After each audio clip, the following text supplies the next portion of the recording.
Welcome back to Gaelic Games Fan TV. Limerick 126, Clare 120. Limerick make history. They become the first ever team in Munster Senior Hurling Championship history to win 6 in a row. An extraordinary achievement, an extraordinary moment for Limerick Hurling. Commiserations to the banner, commiserations for Clare. Obviously, a very disappointing defeat for them. I actually think this defeat is probably the worst of them all, just because I don't think they performed whatsoever in this game, and like they made a bit of a fist of it at the end, but it was very, very comfortable for Limerick. And in all honesty, from about 15-20 minutes, although Clare did well to keep themselves in it, like they got the Peter Duggan goal, they obviously had a couple of chances towards the end of the game, like the Mark Rogers effort to hit the post. They nearly made something out of it, and they hung in the game, which I suppose is something. But overall, like I did think it was very, very comfortable all in all from a Limerick perspective. This is the match reaction. We're going to be discussing the game, breaking the game down, discussing it in more detail, reacting to your comments live as well. So, let me know, obviously, your thoughts, obviously, on the game in the comments down below. And, anyone who's tuning in, if you could hit the like button and subscribe, that would be absolutely brilliant. Huge from a Limerick perspective to get over the line, to make history, win the 6 in a row. And, very, very disappointing stuff from a Clare perspective. Like looking at the game early on, like it was very even Stevens. Like it looked like Clare probably had the better of Limerick in the opening sort of 10-15 minutes. But I think for Clare, like this whole notion of consistently hitting the ball on top of Shane O'Donnell and on top of Limerick's halfback line, it was just so predictable. It was so easy. And like Limerick's halfback line was absolutely outstanding. Like Kyle Hayes, 2 points from him. I seen he was the favourite for Hurler of the Year before this game. And I think, those odds have probably shortened even more, because this was a colossal of a performance from Kyle Hayes. Declan Hannon probably had his best game in a Limerick shirt so far this year. 2 points from him. And Dermot Burns, absolutely brilliant stuff from him. 5 points from a Limerick perspective. Cathal O'Neill, obviously in midfield, gets himself a point as well. But overall, Limerick defensively, absolutely outstanding. And like no matter how much Clare would hit that direct ball in on top of O'Donnell, in on top of Cathal Malone, Aidan McCarthy and whatnot, Limerick were gobbling it up time and time again. And it did just become very predictable. And Clare, I think, were struggling with their free taker as well. Like Aidan McCarthy was on them. He was missing the feud, and Tony Kelly would be on them. Like Tony Kelly hit 3 points, I think all of which were from play, and I think all of which were in the first half as well. But you could see as well, he still probably wasn't exactly at his best. And there's probably a reason why he's not taking the frees. You know what I mean? Because you could see once or twice in the second half where a few dropped short and 1 or 2 went wide. So that was an issue for Clare as well. And obviously, Eibhear Quilligan in goal, like he was massively struggling with those puck outs. And the difference really, I know Quaid probably makes a slight mistake really for the goal that Peter Duggan scored. Again, I don't think it was entirely down to him. I think it was probably more so down to a lapse in concentration at that moment from the Limerick defence. But like Nicky Quaid was outstanding with his puck outs. I mean, time and time again, he was able to spot Kyle Hayes in the space. He was able to spot Cathal O'Neill in the space, Dermot Burns, Mike Casey. And like Limerick were able to mix it up. Do you know what I mean? And like the funny thing is as well, I actually don't think Clare's defence had that bad of a game. I thought Conor Lean was very, very good. Conor Cleary had a decent enough game as well.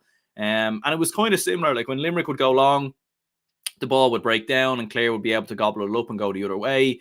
And vice versa was happening. But I think the difference really was that Limerick were able to mix it up. They were able to change it up. They were far more clinical as well. And they took their big chances when it came. Obviously, the goal from Grode Hegarty. Again, Quilligan, like if you're going to come for it, you have to get there, because it's a massive risk if you don't. And it was always going to be tough for Hegarty on the ground as well, but he made absolutely no doubt about it. Like a phenomenal finish, obviously, from him. And like Limerick just took their big chances, took their big opportunities when it came.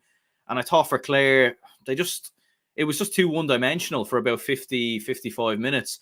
When they started to switch it up, they started going a bit more direct into Mark Rogers, and he was causing all sorts of damage for Limerick. Like that moment where he catches the ball, he turns 2 players. He's been fouled in the process by Mike Casey, but he hits it straight down the throat of Nicky Quaid. If that had gone in, that would have been one of the goals of the year. Like that was extraordinary stuff. He obviously has that other moment where it hits the post as well. Like it is that thing sometimes, it's the fine margins. It's a little bit of luck maybe sometimes that you need. And to be fair, Limerick were well deserved of the victory, but Clare at the same time still had big opportunities to make something out of it. I think David Fitzgerald was Clare's best player, like 4 points. Obviously, from him, Peter Duggan very good with 1-1. Shane O'Donnell was very good when he had the ball, but I think he did struggle with that Limerick defence, as the rest of the Clare forwards did. Tony Kelly, very impressive in the first half. Aidan McCarthy, 8 points, obviously, from him as well. But Limerick overall, like Gerard Hegarty, what a performance. 1-2. So much damage he was doing to that Clare defence. And like he's such a strong physical hurler. You feel like every time the ball goes into him, he's going to win it. He's going to get on it first. And then it's a matter of what he does with it. Is he going to score? Is he going to lay a man off? You feel like he's always going to do something with it. Tom Morrissey was very good as well, 4 points from him. Galan with 5 points. I actually don't think it was Galan's best game overall. I think it might have been Adam Hogan who was picking him up, and I thought he done a very good game. Connor Lean, obviously very outstanding as well. Keane Lynch was fairly quiet. Gets taken off with about 20 minutes to go. And that's a credit as well to the Clare backs, who I did think overall had a very good game, but it was just between Limerick's half-back line and half-forward line. Like that's really where the damage was done. And I think for Clare, it's another big final that's gone astray. It's 3 Munster final defeats now in a row. Like, they'll obviously have Wexford up next, which you'd expect them to win. But again, I don't think it's an easy game by any stretch. Like, Wexford are a very good side, and they'll certainly be up for that. But I think for Clare, it's becoming a habit now, unfortunately, to flatter to deceive, really, in the big games. Do you know what I mean? Like, I don't think you could fault them in 2022 when they lost in the Munster final. I think they put everything out there. I think last season, Limerick, again, were just that bit better. Clare gave it, like, Clare probably could have played better that day as well. But today, they just weren't really at it. They just weren't really at it at all. And few wayward passes, Eibheart Quilligan hitting balls over the sideline. It just wasn't really the usual type of Clare that we usually associate. And there has been an argument, really, that Clare maybe haven't clicked into gear really so far this year.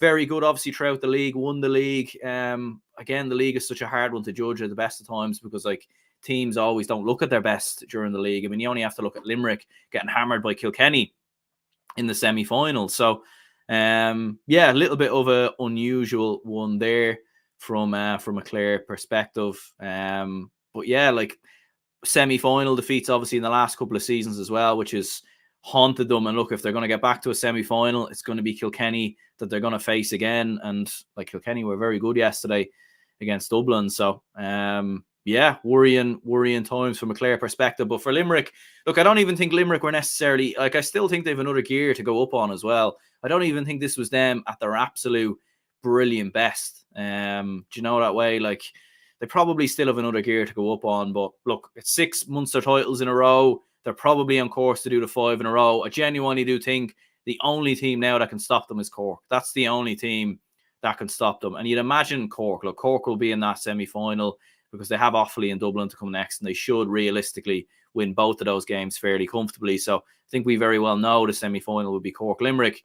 And I think that's the biggest test now for Limerick. I really do, because, look, Kilkenny are very good, and we saw them click into gear yesterday.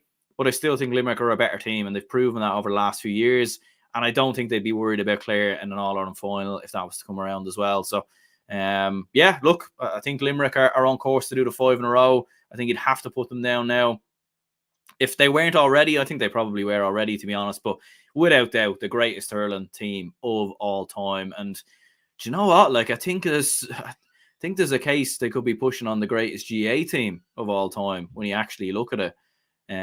Like, especially if they go on to win 6 next year, like, it's probably only that great Dublin team that's standing in front of them. But look, that's probably a conversation for another day. We'll run into a few comments here. Senan says the nerves have already arrived up the banner. I think that comment was a little bit earlier.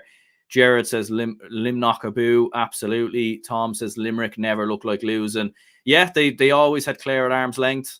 And you felt like anytime Clare even came back into the game, like I thought Clare would have been delighted at halftime to have been level. Like, for that goal by Peter Duggan, they would have been absolutely buzzing to go in level, because they were, like, Limerick probably should have been 5 or 6 up. And I was thinking, right, Clare are going to be level here at halftime.